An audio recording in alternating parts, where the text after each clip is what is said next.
Hi, I'm Geeta Nandikotkur, Managing Editor for Asia and Middle East with Information Security Media Group. I'm pleased to welcome Varun Kakkar, Group Director, Cybersecurity at Tricor Group from Hong Kong, to the ISMG's virtual studio today. In this conversation, Varun will discuss the challenges for CISOs in managing and securing identities while enabling access to systems remotely and in the distributed work environment. Thanks, Varun, for joining me today. Thank you, Geeta. Pleasure. So, Varun, you have been a CISO of a large enterprise in the region. So do you think enterprises are deploying the IAM framework in its complete form, or they're just dipping their toes? I think that's a very good question. And I think based on my experience working in a few organizations, every organization is at a different stage of deploying their IAM program. And some of the organizations don't even have one. And I think from a security standpoint, I mean, it was always, for me, it was always the center of security. But I think with COVID coming in and the workforce being mobile more than ever, having a comprehensive IAM strategy is more important. So considering mobile workforce into the plan, which is very, very, I wouldn't say it's different, but it's ever more important to define your IAM strategy. So the digital identity travels with the user. So security needs to travel with the user. And that's something that we as security professionals need to keep in mind, I guess, when we are defining the strategy. In terms of, for example, my organization, we are also kickstarting our IAM program. Currently, our IAM strategy is based on a little bit siloed approach. But I am taking a more comprehensive and consolidated approach towards having a much larger and much more comprehensive program in a sense. So that's interesting, Varun, that you are taking up the task of building a comprehensive program. So I guess how do one build a comprehensive IAM solution in this hybrid workforce scenario, and what needs to change from the traditional form? Any key components that gets involved? I think traditionally we still have a few challenges, especially when we have legacy applications which are built with older technologies and do not yet support some of the key requirements of an IAM program. For example, an IAM program definitely needs to have user experience at the center of it. And I say that for not just IAM, but any security solution that we implement, because as security professionals, I think we tend to forget the very important user experience part of things. And when a user experience is good, security will be easier to implement, and the organization and your users will easily adopt it. So putting together a comprehensive, so you need to have a view of your legacy landscape. That's very, very important. And you need to understand that having an IAM program would need to be very closely linked to your onboarding, offboarding, and moveboarding process. So you need to have a very close relationship with your most likely human resources function in the organization, because an identity is created when, for example, when an employee is onboarded, an identity is removed or disabled when an employee leaves, and HR is an integral part of that. So having a program that can integrate well with an HR system and integrate as much as possible with your legacy systems and improve user experience at the same time is extremely important, I would say. There are a lot of solutions out there that do it quite well. I have worked with some of them. Today, identity is not just about user ID and password, right? So Varun, you rightly pointed out that IAM strategies associated with onboarding and offboarding and the integration process with the HR and other functions. So what kind of new authentication methods are evolving in the current scenario where CISOs have less control over the devices and user access, and how to leverage IAM in such a scenario? I think with COVID and in general adoption of a hybrid workforce and work environment, people are working from anywhere. People are working from multiple kinds of devices. People are also accessing corporate systems through their personal devices in a lot of cases. So that makes it even harder. And especially when COVID kicked off, I guess a lot of organizations were forced, including ours, to work from home in a very short period, right? So not having the right technologies at the time was a bit challenging.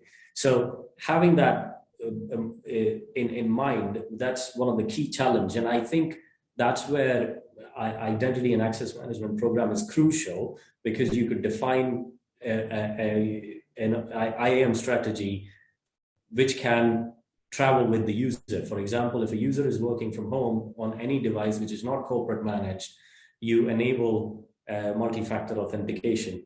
You could enable, if your organization permits, I think one of the best ways to doing it is establishing a software as a service or identity as a service solution in your environment, so that it's easier to scale up, it's easier to implement, it's easier to let your users have similar experience and better security, irrespective of where they function. So I guess that's where an IAM program can really kick in and improve the user experience. Now, another authentication method that potentially is talk of the town, I would say, is passwordless authentication.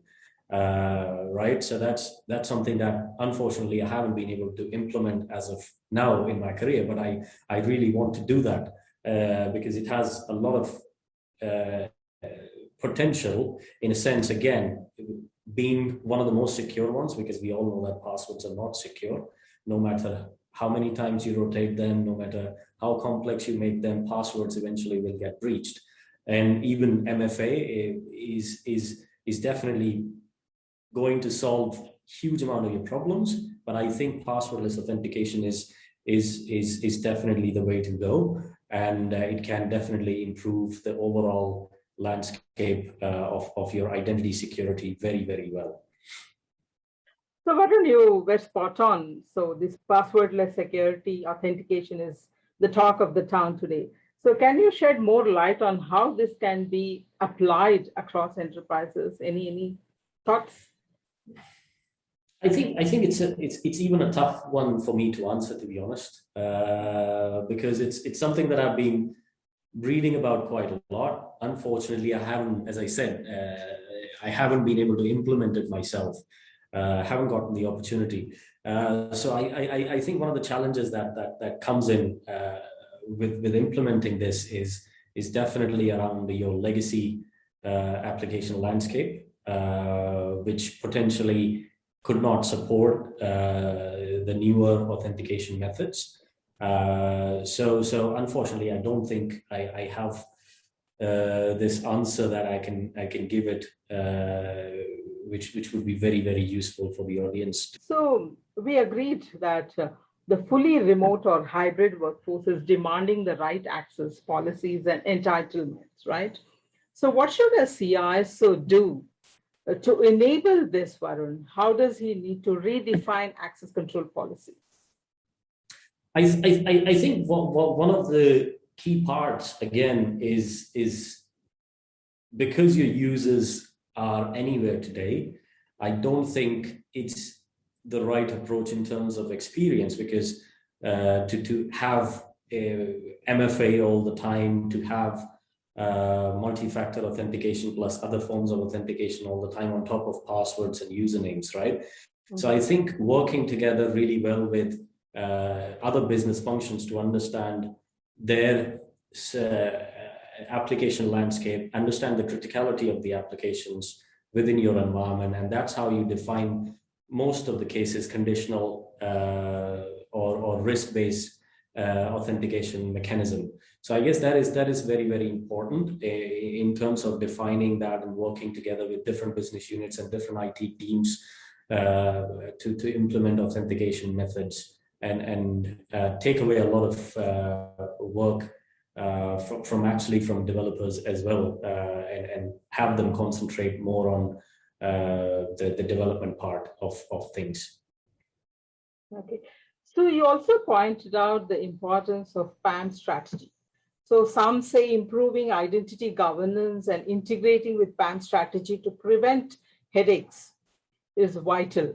So what's your opinion? How do we integrate this? I think it's absolutely right.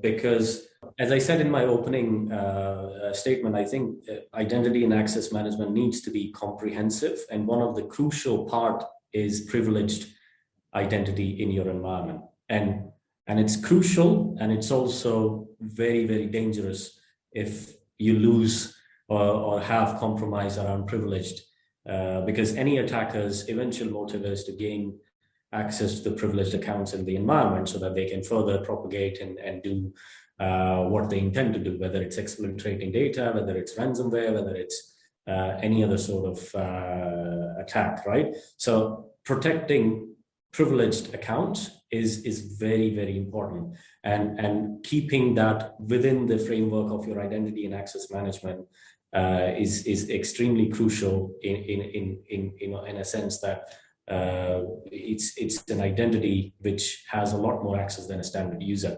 So you don't want attackers to get hold of it, and that's why you can't really forget about it while you're defining an identity and access management program. So Varun, against all these, is there a way to simplify identity and access management for IT staff while increasing your security posture? I think yes, definitely. There are a lot of tools out there that does exactly this. For example, we all struggle with implementing the right authentication and authorization, especially when developers in a highly internal in-house development environment.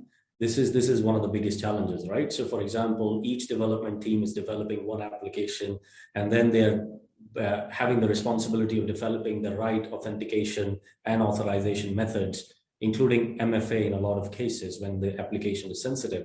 So once you have a tool that can take that away from your IT development team, it makes their life easy, because they don't have to worry about authentication and authorization part. Also, it makes the user experience throughout the applications seamless and very much comprehensive. So I think that's what a good IAM solution backed by an overall good IAM program can do in an organization. Take away the burden from the IT development teams, streamline user experience, and ability to deploy same conditional access policies or access control requirements across different applications, rather than everybody trying to do on siloed applications. So how much does this concept of single sign-on work now in this current scenario? But I understand that's the old concept, but is it still in progress?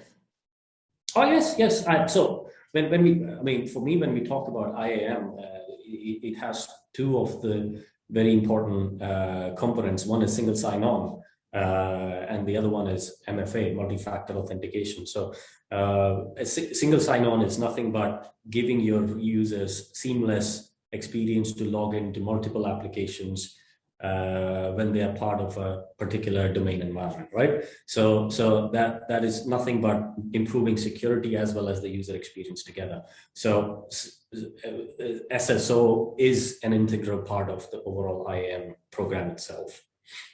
Thanks, Varun, for walking us through the process of implementing an IAM strategy for enhanced security.